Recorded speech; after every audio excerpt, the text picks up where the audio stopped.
Autonomous electric vehicles are not a thing of the past. They're here today in Pittsburgh, and millions of people are going to depend their lives on them in the future. The problem to scaling AVs is not about autonomy anymore, it's about charging. We're Juicy EV, and we build autonomous charging infrastructure for autonomous fleets. Today, cars that can drive themselves go up to a depot where a human being plugs in a charge for them. This is not just an irony problem, it's a huge financial problem. Companies are losing over $100,000 per day. That's a lot of money. And it's not just about money, they're also losing 46 minutes per charging event because they have to drive to these far-off depots, wait in line, and wait for a person to charge in and then return back to their trips. Companies want like a green, clean solution, but unoptimized charging is hitting them in two ways, higher costs, and it's detrimental to the electricity grid. Introducing Juicy EV. We look at this problem in two scales. Instead of having a very centralized depot in far-off cities, we propose decentralizing some of this and charging micro hubs along popular routes.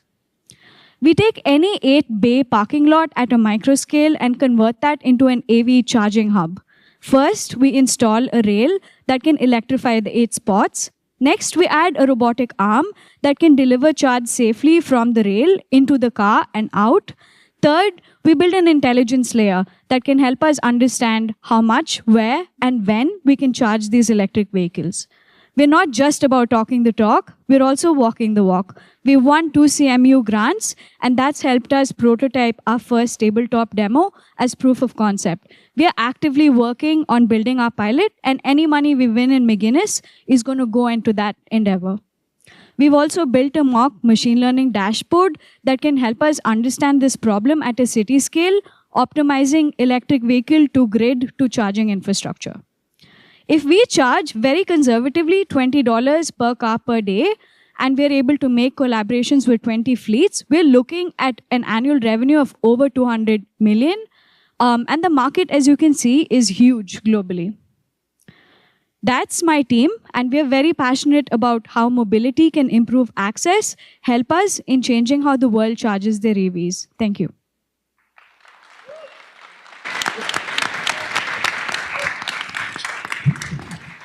So do you have any figures on what the cost would be for integrating these into these parking spots? Yeah, so we are replacing 4 fixed chargers, right? So in order to electrify 8 spots, you need 4 fixed chargers. Our solution is going to be 50% of that cost.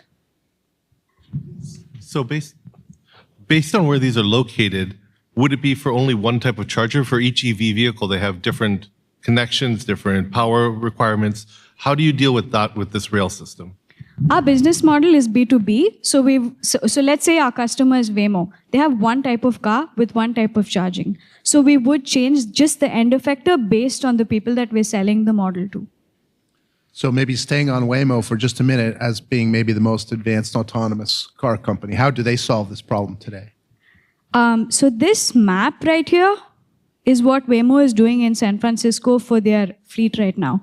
They have the pink dots represent all of their depots. They're in a corner of San Francisco, and that explains all of the deadhead time that cars now have to drive up and wait to get charged. So in short, they're not solving for it. This could be a very dumb question, and it would be on me. But what is the social enterprise component here? Sure, that's a good question. I love a question we came prepared for.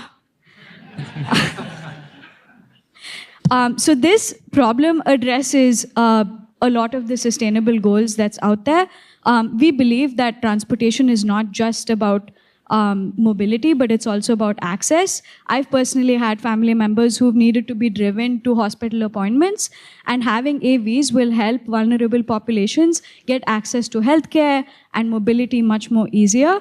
And it is important to the environment because we're saving about 800,000 hours of wasted driving around time that can increase load on the grid.